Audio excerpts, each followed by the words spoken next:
Hello everyone, आज हम continue करेंगे क्लास 9 का chapter atoms and molecules. Last lectures में हमने एटम्स के बारे में पढ़ लिया था, मॉलिक्यूल्स के बारे में पढ़ लिया, आयंस के बारे में पढ़ लिया, इवन हमने कैसे केमिकल फॉर्मूला निकालते हैं, एटॉमिक मास निकालते हैं, ये सब हमने पढ़ लिया है। अब हम बात करेंगे नए कंसेप्ट से, दैट इज मोल कंसेप्ट। और ये बहुत इंपॉर्टेंट कंसेप्ट है। ये आगे आपका 9th तो है ही, आपका 10th 11th 12th में अगर आप केमिस्ट्री पढ़ेंगे तो ये कंसेप्ट आपको वहां मिलेगा ही मिलेगा। ठीक है, दैट इज मोल कंसेप्ट। तो इस कंसेप्ट को समझते हैं, मोल कंसेप्ट। अब ये बनाया क्यों गया है, कंसेप्ट है क्या, कंसेप्ट ये समझते हैं, इसकी बेसिक थ्योरी समझते हैं। देखिए, साइंटिस्ट लोगों को ये तो पता लग गया था कि जो एटम है बहुत छोटा पार्टिकल है ना, उसको हम ऐसे नेकेड आई से तो देख सकते नहीं है, तो उनकी जो उसका मास कैलकुलेट करना है ना, तो वो बहुत टफ होता है। जैसे जो डेल्टा जी ने हमें बताया कि रिलेटिव मास हम कैलकुलेट करेंगे, आपको कभी भी एग्जैक्ट मास नहीं पता लगेगा तो रिलेटिव निकालते हैं। हम क्या करते हैं, कार्बन 12 आइसोटोप लेते हैं, उसके 12 ग्राम मतलब उसमें जो मास होता है वो 12 ग्राम ले लेते हैं, तो उसको अगर हम 1/12 करेंगे तो 1 ग्राम आ जाएगा, या 1 AMU कहते हैं जिसे हम। ठीक है, तो वो हम यूज करके हम उस पर रिलेटिव मास निकालते हैं। क्लियर हो गया। इसी तरीके से अब बात कंसेप्ट एक और आया कि अगर मेरे को कोई किसी ने दे दिया कुछ, सपोज करो 1 ग्राम मुझे कार्बन डाइऑक्साइड दे दी, या 1 ग्राम मुझे NaCl दे दिया, 1 ग्राम मुझे कोई भी अदर सब्सटेंस मुझे दे दिया, तो मुझसे अगर कोई पूछे कि what is the amount of atoms या what is the amount of particles में, आप कोई भी ले लीजिए, आयंस है ना, मॉलिक्यूल्स कितने उसमें पड़े हैं, ठीक है, तो उसको निकालना एक चैलेंज था। उस चीज को सॉल्व करने के लिए हमने क्या डेवलप किया, मोल कंसेप्ट। तो आपको समझना चाहिए मोल कंसेप्ट जैसे रिलेटिव मास का कंसेप्ट मास निकालने के लिए, एटम्स का मास निकालने के लिए किया गया, उसी तरीके से मोल कंसेप्ट का डेवलप किया गया मोल कंसेप्ट ये क्या करने के लिए कि कितने amount of atoms, molecules, ions present होते हैं in a given amount of mass. कोई गिवन अमाउंट ऑफ मास दिया जाएगा, उसमें कितने एटम्स हैं, कितने मॉलिक्यूल्स हैं, कितने आयंस हैं, वो सब हमें निकालना हो तो हम इससे कर सकते हैं। क्लियर हो गया। तो मोल concept basically amount of particles निकालने के लिए यूज होता है। क्लियर। अब इसके लिए हम क्या करते हैं, हमने क्या किया, मोल कंसेप्ट के लिए एक यूनिट को डिफाइन किया, दैट यूनिट इज मोल। ठीक है, अब मोल आता है कंसेप्ट। ठीक है, मोल एक यूनिट है, फंडामेंटल यूनिट है बेसिकली। ठीक है, तो जैसे हमारी लेंथ की मीटर होती है, ठीक है, एरिया का मीटर स्क्वायर, आपका वेलोसिटी की मीटर पर सेकंड, एक्सेलरेशन की मीटर पर सेकंड स्क्वायर, ये सारी यूनिट्स की बात कर रहे हैं। इसी तरीके से यहाँ पे एक और यूनिट का डेवलपमेंट किया गया, दैट इज मोल। अब ये होता क्या है मोल, ये समझते हैं। ठीक है, चलो डेफिनेशन लिखते हैं, स्टार्ट करते हैं 1 मोल से। व्हाट इज 1 मोल? सबसे पहले आता है व्हाट इज 1 मोल। तो ये क्या होता है,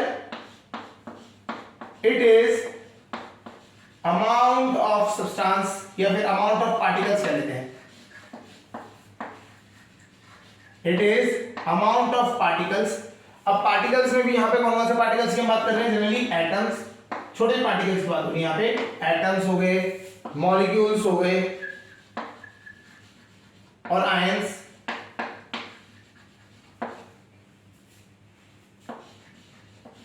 it is the amount of particle which are equal to the number of particles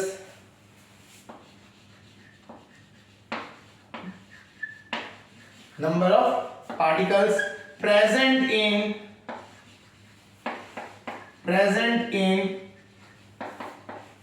12 gram of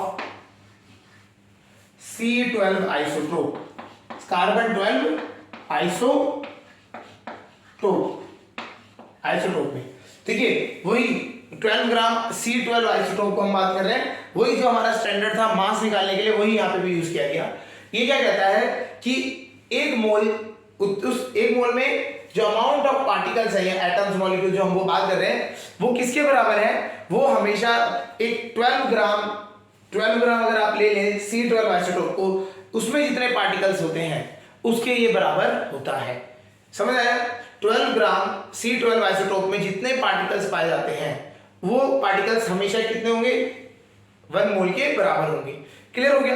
अच्छा, अब बात आती है ये क्या सेंस, थोड़ा सा किस मतलब पार्टिकल, तो अभी तो हमने बात ही नहीं करी कितने क्वांटिटी में बात हो रही है ना। तो पार्टिकल्स आप बोलते रहे हो 12 ग्राम में कितने पार्टिकल्स है, आप पार्टिकल्स की वैल्यू तो बताओ। ठीक है, तो अभी वैल्यू नहीं दी गई थी, इसको वैल्यू को निकाला गया एवोगैड्रो एक साइंटिस्ट थे एवोगैड्रो, उन्होंने, तो उसके उनके नाम पे हमने एक नंबर दे दिया, उसे कहते हैं एवोगैड्रो नंबर। Avogadro number. तो ये जो एवोगैड्रो नंबर है, इन्होंने बताया कि जो हम बोल रहे हैं ना 12 ग्राम में जितने पार्टिकल्स होते हैं, C12 के जितने पार्टिकल्स होते हैं, है ना, तो वो कितने पार्टिकल्स होते हैं, तो एवोगैड्रो नंबर के बराबर होते हैं। तो अगर आप बात करेंगे तो 12 ग्राम C12 में या फिर 1 मोल में कितने पार्टिकल्स होते हैं, तो वो पार्टिकल्स किसके बराबर होते हैं, एवोगैड्रो नंबर। तो उसकी वैल्यू निकाल के उन्होंने सॉल्व करके दिखाई, ठीक है, तो वो हमारी वैल्यू होती है 6.022 into 10 की पावर 23 पार्टिकल्स। अब वो पार्टिकल्स में सब आते हैं एटम्स, अगर एटम्स लेना चाहते हो एटम्स है, मॉलिक्यूल्स है, आयंस है, किसकी बात कर रहे हो उसकी वो टर्म आ जाएगी। अगर आप एटम्स के लिए बात कर रहे हो तो एटम्स के लिए आ जाएंगे, मॉलिक्यूल्स के लिए बात कर रहे हो तो मॉलिक्यूल्स के लिए आ जाएंगे, ठीक है। तो अब हमें यहाँ पे एक चीज समझनी है, देखिए क्या हुआ, 1 मोल क्या डिफाइन कर रहा है, 1 मोल ये कह रहा है कि भैया इसमें 1 मोल में कितने पार्टिकल्स होते हैं, 6.022 into 10 की पावर 23 पार्टिकल्स होते हैं। क्लियर हो गया, फर्स्ट पॉइंट ये हो गया। सेकंड पॉइंट ये कह रहा है कि ये पार्टिकल्स इक्वल है किसके, 12 ग्राम C12 आइसोटोप के पार्टिकल्स के बराबर, ठीक है, 12 ग्राम C12 आइसोटोप के बराबर। तो 12 ग्राम क्या है, बेसिकली 12 ग्राम मॉलिक्यूलर वेट है किसका, C12 का, अगर यहाँ पे एटॉमिक वेट कहते हैं C12 का। क्लियर हो गया, तो हमें यहां से समझ आ गया, तो 1 मोल किसके बराबर है, आपका एटॉमिक वेट के बराबर भी है, और किसके बराबर है, 6.022 into 10 की पावर 23 एवोगैड्रो नंबर के भी बराबर है, ठीक है। ये तो 1 मोल की ये डेफिनेशन होती है, इसे नोट कर लीजिए। फिर हम बात करते हैं रिलेशन कैसे करते हैं, तो 1 मोल आपका पार्टिकल से भी रिलेटेड है और मास से भी रिलेटेड है। किस तरीके से रिलेटेड है, अब इसको हम समझते हैं, चलिए, ठीक है। तो अब इसको हम समझते हैं मोल कंसेप्ट को, ये दोनों की टर्म में है, तो इनको दोनों को समझते हैं किस तरीके से रिलेटेड है। तो हुआ क्या है, होता क्या है ये समझते हैं। हमने बोला ये एक 1 मोल है, ठीक है, तो ये 1 मोल जो होता है आपका 1 मोल इज इक्वल टू, अगर हम पार्टिकल्स की फॉर्म में बात करें तो ये किसके इक्वल है, 6.022 into 10 की पावर 23 पार्टिकल्स, ठीक है। ये पार्टिकल्स की अगर हम बात करें तो ये 6.022 into 10 की पावर 23 पार्टिकल्स, इसे कहा गया एवोगैड्रो नंबर। तो 1 mole equal to Avogadro number होता है। इसी तरीके से अगर हम मास की बात करें, अगर हम मास में बात करेंगे तो ये किसके बराबर होता है, 1 mole is equal to molecular mass, molecular mass के बराबर होता है। जनरली इन ग्राम्स लेते हैं हम, किससे लेते हैं, इन ग्राम्स। तो ये ग्राम मॉलिक्यूलर मास के बराबर होता है। एक एग्जांपल समझ लेते हैं, जैसे अभी हमने रिसेंटली अभी ये जो डेफिनेशन हमने पढ़ी थी उसमें था, तो हमने बोला 1 मोल किसके बराबर है, 12 ग्राम ऑफ C12 के बराबर था। तो C12 एटम है, तो C12 में किसका मास कितना होता है, 12 ग्राम होता है, और एक C12 में किसके कितने पार्टिकल्स हैं, उसमें पार्टिकल्स हैं 6.022 into 10 की पावर 23 पार्टिकल्स हैं। क्लियर हो गया, समझ आ गया। तो अगर मैं बात करता हूं, अगर इस तरह से ही, अगर फॉर एक और एग्जांपल हम ले लेते हैं, ऑक्सीजन का एग्जांपल ले लेते हैं। हमें पता है ऑक्सीजन का एटॉमिक वेट कितना होता है, ऑक्सीजन का होता है 16 ग्राम। अगर हमने 16 ग्राम ऑफ ऑक्सीजन ले लिया, ठीक है, ऑक्सीजन गैस की बात नहीं कर रहा हूं मैं, यहां पे ऑक्सीजन एटम की बात कर रहा हूं। 16 ग्राम ऑफ ऑक्सीजन एटम्स ले रखे हैं, तो कितने एटम्स होंगे, तो 16 ग्राम क्या है, मॉलिक्यूलर वेट है, हाँ या ना, ऑक्सीजन का मॉलिक्यूलर वेट है 16 ग्राम, तो 16 ग्राम इसके बराबर होगा, 1 मोल के बराबर होगा, और 16 ग्राम ही किसके बराबर होगा, 6.022 into 10 की पावर 23 एटम्स के बराबर होगा। ठीक है जी, समझ आ गया। तो आपको एक चीज समझनी है, मोल 1 मोल हमेशा मॉलिक्यूलर मास के बराबर रहेगा और 6.022 into 10 की पावर 23 के बराबर भी रहेगा। अगर मैं 1 मोल को 2 मोल कर दूं तो ये क्या हो जाएगा, इसका डबल करना पड़ेगा दोनों साइड, इस साइड भी डबल करना पड़ेगा, इस साइड भी डबल करना पड़ेगा। क्लियर हो रहा है, ठीक है। चलो थोड़ा सा यहाँ पे कॉम्प्लिकेटेड होता है, इसको सॉल्व करने के लिए जनरली यूनिटरी मेथड को यूज किया जाता है जो मैथ्स में पढ़ते हैं, ठीक है। नहीं तो एक शॉर्ट रहता है तरीका, इसको हम करते हैं, उससे ही आप क्वेश्चंस में वो यूज कर लीजिए, हर बार हो जाएंगे क्वेश्चंस, है ना, उसमें ज्यादा ऐसे कॉम्प्लिकेटेड क्वेश्चन है रहता नहीं है, इसकी अंडरस्टैंडिंग समझनी है बस, और कुछ ज्यादा नहीं है। मोल आपको क्या यूज करना है, अगर मोल निकालने हैं मोल किसके बराबर होगा, देखिए यहां पे होगा मास। अब वो मास गिवन भी हो सकता है या फिर आपको निकालना भी या फिर दिया भी हो सकता है। गिवन देखो, गिवन मास हो सकता है या फिर निकालना होगा, दोनों में से कोई भी चीज होगी। गिवन मास या मॉलिक्यूलर, ये हो गया, उसके नीचे आएगा हमेशा मॉलिक्यूलर मास। ठीक है, तो मोल किसके बराबर होता है, it is always equal to given mass या फिर the mass to be found, ठीक है, जो आपको दिया जाएगा अपॉन मॉलिक्यूलर मास के बराबर होता है। मोल इसके बराबर होता है गिवन मास अपॉन मॉलिक्यूलर मास। ठीक है, या फिर गिवन मास हो गया या टू फाइंड मास, अगर जिसको मास, अगर आपको बोले कितने मास, कितना मास है, तो टू फाइंड या फिर वो उस तरीके से। ठीक है, इक्वल टू, ये किसके इक्वल होता है, एवोगैड्रो नंबर 6.022 × 10⁻23। ठीक है, और ऊपर अगर हम बात करें, ऊपर आ जाता है नंबर ऑफ पार्टिकल्स जो हमें निकालने होंगे या दिए होंगे, नंबर ऑफ पार्टिकल्स के बराबर होता है। ठीक है, तो यही एक आपका फॉर्मूला अगर आप यूज करेंगे तो हर बार आपको सॉल्व करने में आसानी हो जाएगी। ठीक है, जैसे अगर आपको मास दिया है, मॉलिक्यूलर मास आपको निकालना है, मोल निकल जाएंगे। तो अगर आप इतने बार इन दोनों को ही आप यूज करेंगे तो आपको मोल निकाल पाएंगे आराम से, या मास निकाल पाएंगे। इन दोनों को यूज करेंगे सेक्शन को, तो नंबर ऑफ पार्टिकल्स और गिवन मास में रिलेशन निकाल पाएंगे। इससे क्लियर है, क्वेश्चन करते हैं, उससे और ज्यादा समझ आएगा अच्छी तरीके से। चलिए ठीक है, ये चीज समझ आ गई होगी आपको। अब क्वेश्चन क्या है, बहुत बेसिक से स्टार्ट करते हैं। आपको बोला गया question number 1, find number of moles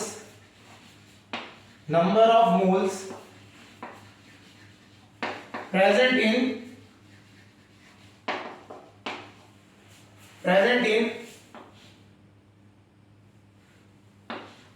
500 grams of Ca calcium carbonate, CaCO3। ये क्वेश्चन है। ठीक है, तो अब हमें क्वेश्चन ये दे रखा है कि find the number of moles. Clear हो गया। ठीक है, तो हमें इसे कैसे करना है, इसको सॉल्व करते हैं, देखते हैं कैसे होता है। 500 ग्राम हमें दिया है, जनरली आपको याद रखना है, हमेशा ग्राम में रखना है ये चीज। ठीक है, केजी में होगा तो उसको कन्वर्ट करना पड़ेगा। तो आपको कैसे सॉल्यूशन लिखना है, हमने पढ़ा है अभी, mole is equal to, number of moles कैसे निकलेंगे, is equal to given mass. Given mass कितना है, मास आपको दिया है 500 ग्राम, तो गिवन मास आपका हो गया 500 ग्राम। क्लियर। अब बात आती है अपॉन में क्या आता है, मॉलिक्यूलर मास। तो मॉलिक्यूलर मास तो आपको सिखाया गया था, उसको हमेशा निकालना है। जैसे CaCO3 कैल्शियम कार्बोनेट, कैल्शियम का होता है 40, कार्बन का होता है 12, ऑक्सीजन का होता है 16 3 ठीक है 48। आप करेंगे तो ये आपको ऐड करेंगे तो ये आपका हो गया 100, तो ये 100 ग्राम्स आ गया। कितना आ गया, 100 ग्राम्स। मॉलिक्यूलर वेट हमेशा आपको किसमें रखना है, ग्राम्स में रखना है। ठीक है, कैंसिल आउट हुआ, आया 5, तो आपके नंबर ऑफ मोल्स कितने हो गए, 5 ग्राम्स और 5 मोल्स। नंबर ऑफ मोल्स कितने हो गए, 5 मोल्स। क्लियर। तो इस तरीके से आपको क्या निकालना होता है, मोल्स अगर निकालने के लिए देते हैं given weight upon molecular wait. Clear हो रहा है। तो ये पहला टाइप का क्वेश्चन हो गया। ठीक है, चलिए अगला टाइप का क्वेश्चन देखते हैं। अब इसमें यहां पे हम मोल्स की जगह पे चेंज कर देते हैं, सेम क्वेश्चन रहता है, बस मोल्स की जगह पे क्या आ गया, number of molecules. Number of molecules, अब यहां पे बोल दिया number of molecules. Number of molecules मतलब पार्टिकल्स की बात होने लगी है। चलिए क्वेश्चन सॉल्व करते हैं। हमें पता है moles is equal to given weight upon molecular weight equal to, क्या बताया था हमने, पार्टिकल्स जो हमें निकालने हैं अपॉन एवोगैड्रो नंबर 6.022 × 10⁻23। ये होता है, ये तो होता है। अब पार्टिकल्स में हमारे इस बार क्या है, मॉलिक्यूल्स हैं, तो हमें याद रखना मॉलिक्यूल्स है। आपको भी पता कैसे लगेगा कि मॉलिक्यूल्स निकल रहे हैं, एटम्स निकल रहे हैं, ये आपको ध्यान रखना है। किसका लिखा हुआ है, 500 ग्राम ऑफ किसका है, कैल्शियम कार्बोनेट। कैल्शियम कार्बोनेट का है, तो कैल्शियम कार्बोनेट क्या है, ये एटम है या मॉलिक्यूल है, इट इज मॉलिक्यूल, तो मॉलिक्यूल रहेगा। क्लियर हो गया। चलिए अब आते हैं मोल। मोल तो हमें चाहिए इस बार हमारे को मोल का काम ही नहीं है, तो ये हम मोल को हटा देते हैं, यहां से मोल को रिप्लेस कर देते हैं। ठीक है, मोल को रिप्लेस कर दिया हमने। अब आता है बात, ये बचा है, अब गिवन वेट हमारा 500 ग्राम था, 500 ग्राम रख दिया। मॉलिक्यूलर वेट अभी हमने लास्ट क्वेश्चन में निकाला ही था, अभी लास्ट पार्ट में निकाला था, 100 ग्राम होता है, 100 ग्राम हो गया। पार्टिकल्स का हमारे को निकालना है मॉलिक्यूल्स, तो मॉलिक्यूल्स रखेंगे एंड अपॉन 6.022 into 10 की पावर 23, इजी।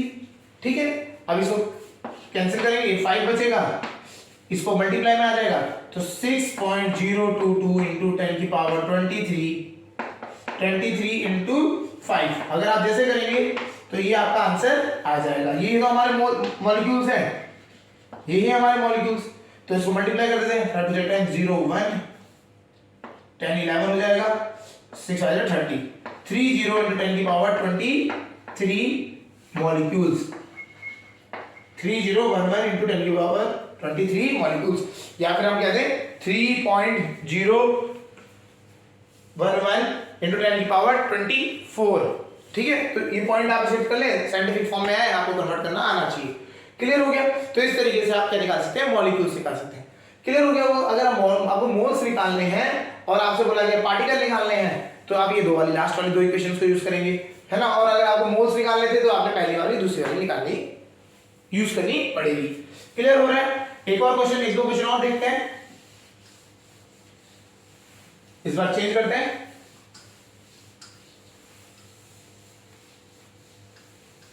ठीक है, क्वेश्चन इज कैलकुलेट, दोनों चीज निकालते हैं, moles and number of particles and number of molecules of water in 900 grams। ठीक है, in 900 grams calculate the moles and the number of molecules. इस बार मोल्स भी निकालने हैं, मॉलिक्यूल्स भी निकालने हैं। करते हैं, स्टार्ट करते हैं। फॉर्मूला हमारे पास एक ही है, solution moles is equal to given weight हमारा है 900 ग्राम्स। गुड। अब आते हैं वाटर। वाटर आपको समझ आ जाना चाहिए, वाटर का अलग से निकाल लीजिए मॉलिक्यूलर वेट। वाटर का होता है 18 ग्राम्स, हाइड्रोजन का 2, मतलब एक का तो एक होता है, दो का दो हो जाएगा। ठीक है, एंड प्लस 16 18 ग्राम्स हो गया, तो अपॉन में 18 ग्राम्स आ गया, ये आपका मोल्स आपके निकल गए। तो moles is equal to 900 upon 18 is निकल गए, given weight upon molecular weight. चलो मोल्स को हमारे निकल गए, यही सॉल्व कर लेते हैं। तो 100 2 9 के से कट गया था 50, तो मोल्स कितने हो गए 50, मोल्स आपके आ गए 50 मोल्स। ठीक है, मोल्स आपके 50 हो गए, ये तो पार्ट हो गया। अब बात करें नंबर ऑफ मॉलिक्यूल्स। मॉलिक्यूल्स निकालने हैं, देखो चेक करना है, मॉलिक्यूल्स निकालने हैं किसके, वाटर के। तो गिवन भी क्या है, इन 900 ग्राम्स ऑफ वाटर, ये वाटर ही दिया हुआ है H2O लिख देते हैं। ठीक है, 900 ग्राम्स ऑफ वाटर, वाटर नहीं दे रखा है, तो ठीक है ऐसे कर लेते हैं। हमें पता है मोल्स हमने निकाले, अगर मोल्स का यूज कर रहे हैं तो मोल्स का यूज कर लीजिए, नहीं तो आप ऐसे लिखिए given weight given mass upon molecular mass is equal to क्या हो जाएगा, आपको पता है पार्टिकल्स या मॉलिक्यूल्स जो हमें निकालने हैं, और Avogadro number 6.022 × 10⁻23, given mass 900, molecular mass 18 is equal to, ये इनटू कर देते हैं, क्रॉस मल्टीप्लाई कर देते हैं, आगे ले जाते हैं 6.022 × 10⁻23 मॉलिक्यूल्स। क्लियर? कैंसिल आउट होगा आपका, अभी आया था 50 तो उस पर ही लिख देते हैं। क्लियर? 23, यस, एक जगह 24 हो जाएगा आपका, अभी हमने मल्टीप्लाई किया ही था, 30.11 आता था इंटू 10⁻20, एक जीरो था, ये 24 बनाएगा पार्ट मॉलिक्यूल्स। ठीक है, 30.11 इंटू 10⁻24 मॉलिक्यूल्स, तो ये आपके मॉलिक्यूल्स निकल गए। क्लियर हो गया? मास गिवन है, आपको मॉलिक्यूल्स निकालने आराम से आप निकाल सकते हैं। क्लियर हो गया? एक क्वेश्चन अलग सा देख लेते हैं, थोड़ा सा डिफरेंट, इस बार हम पार्टिकल्स ले लेते हैं कि पार्टिकल्स दिए हुए हों आपको और आपको मास निकालना है और मोल्स निकालने हैं। क्लियर है? उससे कर देते हैं, कोई प्रॉब्लम नहीं होगा, वो भी आसान है, ऐसा कुछ नहीं है। Calculate mass and moles of compound हम ले लेते हैं आपका H2SO4 H2SO4 present in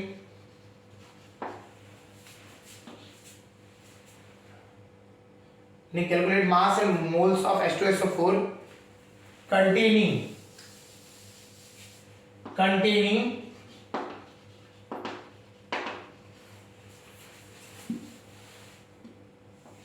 3.011 into 10 की पावर 25 मॉलिक्यूल्स ऑफ H2SO4। ठीक है जी। अब इस बार मॉलिक्यूल आपको पार्टिकल्स दे दिए गए हैं, और आपको निकालना है मोल्स एंड मास। यही कंसेप्ट है। इसको हम करते हैं, स्टार्ट करते हैं। मोल्स हमें पता है मोल्स किसके बराबर होते हैं, गिवन मास। इस बार मास ही दिया हुआ है तो ये मास क्या हो जाएगा, टू फाइंड मास। यहाँ पे गिवन मास की जगह किस में बदल जाएगा, टू फाइंड मास। ठीक है, अपॉन मॉलिक्यूलर मास। इसका मॉलिक्यूलर मास हम निकाल लीजिए। हाइड्रोजन का होता है 2, सल्फर का होता है 32 और ऑक्सीजन का होता है 16। 16 4 जा 64, 64 plus 32 plus 2 it is 98। Solve कर लेना, कोई प्रॉब्लम नहीं है। 98 ग्राम्स आपको दिया हुआ है। क्लियर।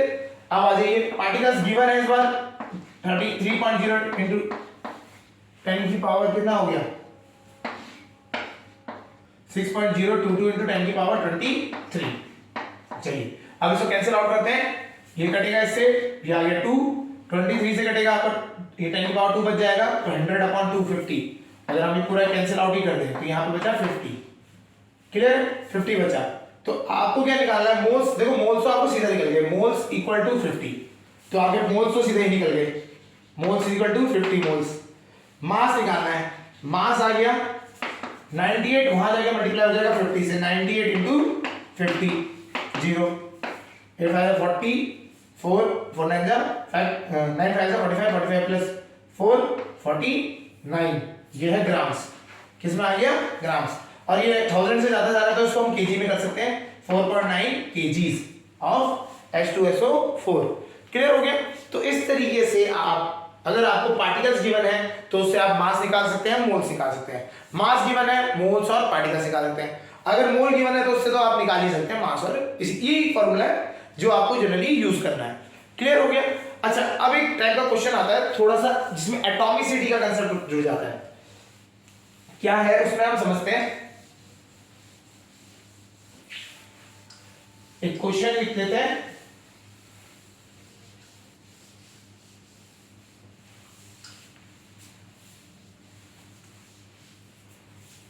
चलिए, question is calculate numbers of hydrogen atoms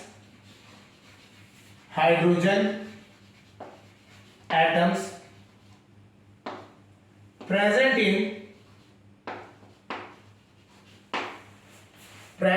in 2 moles of NaOH। 2 moles of NaOH। अब देखिए क्या कहना चाह रहा है, ये बोलना चाह रहा है कि आपको बताना है कितने एटम्स प्रेजेंट हैं NaOH में हाइड्रोजन के। ये इस बार NaOH का कुछ नहीं पूछ रहा है, ये पूछ रहा है नंबर ऑफ हाइड्रोजन एटम्स पूछा गया है। ठीक है, NaOH में कितने हाइड्रोजन के एटम्स हैं। क्लियर हो गया। तो उस, या फिर एक और लिख लेते हैं, and MgOH whole twice. MgOH whole twice. Clear हो गया, नहीं हो गया। तो ये दो पार्ट आ गया आपका क्वेश्चन में। बोला कि NaOH में कितने हाइड्रोजन के एटम है और MgOH में कितने हाइड्रोजन के एटम्स हैं, ये हमें समझना है। चलिए इसको कैसे करते हैं। हमें पता है सॉल्यूशन, 1 मोल ऑफ NaOH, 1 मोल में ऑफ NaOH क्या हो, कितने मॉलिक्यूल्स होते हैं, 6.022 into 10 की पावर 23 मॉलिक्यूल्स। क्योंकि NaOH क्या है, मॉलिक्यूल है, हाँ या ना। तो एक मोल ऑफ NaOH में 6.022 into 10 की पावर 23 मॉलिक्यूल्स होते हैं। तो 2 मोल में कितने हो जाएंगे, 2 मोल्स ऑफ NaOH में कैसे होगा, इसको 2 से मल्टीप्लाई कर देंगे, हाँ या ना, इतने मॉलिक्यूल्स, अभी भी मॉलिक्यूल्स। अब हमारा क्वेश्चन एटम्स निकालने सर, काहे को मॉलिक्यूल्स करवा रहे हैं, ठीक है। चलिए पहले मॉलिक्यूल्स निकालें। 4 4 0 12 इंटू 10 की पावर 23 मॉलिक्यूल्स, हाँ या ना, इतने मॉलिक्यूल्स हमारे पास किसके हैं, NaOH। अब बात आती है एटॉमिसिटी की। अब यहां से कंसेप्ट स्टार्ट होता है एटॉमिसिटी का। अच्छा आप बताइए NaOH में कितने एटम्स हैं, टोटल एटम कितने हैं, एक सोडियम का, एक ऑक्सीजन का और एक हाइड्रोजन का, 3 एटम्स हैं इसके, हाँ या ना। तो 12.044 इंटू 10 की पावर 23 मॉलिक्यूल्स में कितने एटम्स हो जाएंगे, 1 2 3, हर एक के 3 है एटम्स, तो 3 हो जाएंगे हर एक के। तो अगर टोटल निकालना है तो टोटल कितने हो जाएंगे, इंटू 3 कर देंगे। लेकिन मुझे पूछा किसका गया, खाली हाइड्रोजन का पूछा गया। तो यहां पे लिखना है one molecule of NaOH contains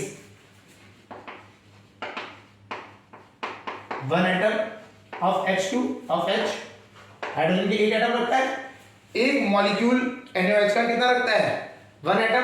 तो हमारे पास कितने मॉलिक्यूल्स हैं, हमारे पास है 12.044 इंटू 10 की पावर 23 इतने मॉलिक्यूल्स हैं। अब इतने मॉलिक्यूल्स में कितने होंगे एटम, एक में एक है तो इतने में कितने होंगे, इतने ही आंसर आ जाएगा। तो 0.44 इंटू 10 की पावर 23 एटम्स, हाँ या ना, क्लियर हो रहा नहीं हो रहा। तो अगर हम बात कर रहे हैं NaOH के, एक NaOH में एक मॉलिक्यूल में एक ही हाइड्रोजन है, तो एक मॉलिक्यूल में एक हाइड्रोजन है, तो 12.044 इंटू 10 की पावर 23 में कितने होंगे, उतने ही तो होंगे। 12.044 इंटू 10 की पावर 23 मॉलिक्यूल्स में इतने ही एटम्स होंगे जितने मॉलिक्यूल्स हैं, ठीक है, क्लियर हो गया। तो हमारा आंसर पहले वाले का पार्ट का ही आएगा, 12.044 इंटू 10 की पावर 23 एटम्स, क्लियर। अब बात आते हैं MgOH के लिए बात करें तो MgOH के लिए कैसा हो जाएगा, ठीक है। चलिए ये हटा देते हैं, आएगा आंसर उसी के आसपास, तो इसलिए ज्यादा नहीं, वैसे ही वही चलेगा जैसे आप लिखो। आप लिखोगे 1 मोल ऑफ MgOH। अब मोल किसी का भी ले लो, रहते तो पार्टिकल्स कितने हैं, 6.022 इंटू 10 की पावर 23, एक मोल में इतने ही पार्टिकल होते हैं। अब NaCl का हो जाए, NaOH का हो जाए या MgOH का हो जाए, पोर्ट वाइज, ठीक है। तो दो में कितने हो जाएंगे, 2 MgOH के कितने हो जाएंगे, इतने ही होंगे, हाँ या ना, इतने मॉलिक्यूल ही पाए गए। अच्छा अब यहाँ पे चेंज है थोड़ा सा। अब आप देखिए एक मॉलिक्यूल में हाइड्रोजन कितने एटम्स हैं, एक इसमें अगर एटॉमिसिटी की बात करें तो इसमें 5 है एटम, Mg 2 O के और 2 H के, तो 5 एटम है। हमें किससे पूछेंगे, हमें हाइड्रोजन से बात करनी है, तो हाइड्रोजन के कितने हैं, एक में 2 है। तो आप अब यहां लिखोगे 1 molecule is equal to 2 hydrogen atoms, हाँ या ना। एक मॉलिक्यूल किसके बराबर है, 2 हाइड्रोजन एटम के बराबर है। तो 12.044 इंटू 10 की पावर 23 किसके बराबर हो जाएंगे, 23 मॉलिक्यूल्स किसके बराबर हो जाएंगे, 2 से मल्टीप्लाई कर देंगे, तो 2 इंटू 12.044 इंटू 10 की पावर 23 एटम्स, क्लियर हो गया नहीं हो गया।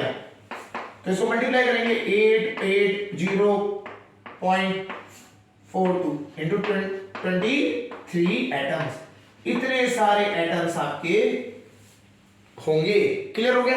अब देखो एटम्स बहुत ज्यादा छोटी क्वांटिटी होती है, आप देख रहे होगे 10 की पावर 23, मतलब जीरो लगाते चले जाओ 23 बार, इसके बाद पॉइंट उठाओ वहां से, उसके बाद आगे तक जितनी है 3 डिजिट लिखो, उसके बाद आपके कितने 20 जीरो और आ जाएंगे, इतने सारे एटम्स हैं, क्लियर हो रहा है। तो कैसे आप एक आपका एक मॉलिक्यूल दे रखा हो और उसके एटम्स पूछे गए, क्लियर हो रहा है। चलिए एक क्वेश्चन कर लेते हैं।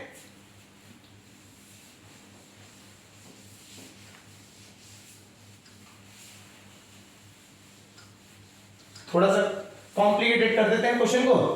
कॉम्प्लिकेटेड कुछ नहीं होता, बस आपको कंसेप्ट को थोड़ा सा समझना है और उसको अप्लाई करते रहना है, क्लियर। चलिए अब आता है कैलकुलेट अमाउंट ऑफ एटम्स, इस बार एटम्स ही निकाल लेते हैं। Amount of atoms present in